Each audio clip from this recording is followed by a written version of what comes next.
মনোরম থাকবে। সকালবেলা হালকা কুয়াশা থাকলেও দিনের বেলা আকাশ পরিষ্কার হয়ে রোদ ঝলমলে আবহাওয়া বিরাজ করছে। সর্বোচ্চ তাপমাত্রা 31 থেকে 32 ডিগ্রি সেলসিয়াস এবং সর্বনিম্ন তাপমাত্রা 17 থেকে 18 ডিগ্রি সেলসিয়াস থাকবে বলে জানিয়েছে আবহাওয়া দপ্তর।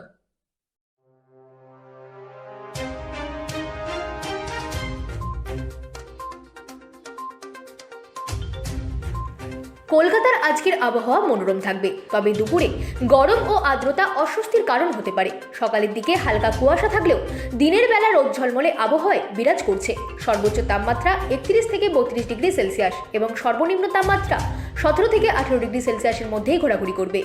আবহাওয়া দপ্তর সূত্রে জানা গিয়েছে, আজ বৃষ্টির কোনো সম্ভাবনা নেই। আকাশ মূলত পরিষ্কার থাকবে। কোথাও কোথাও হালকা মেঘের আনাগোনা দেখা যেতে পারে। বাতাসের গতিবেগ হালকা থেকে মাঝারি, যা দক্ষিণ পূর্ব দিক থেকে বইতে পারে। Bureau report, রাতদিন news network.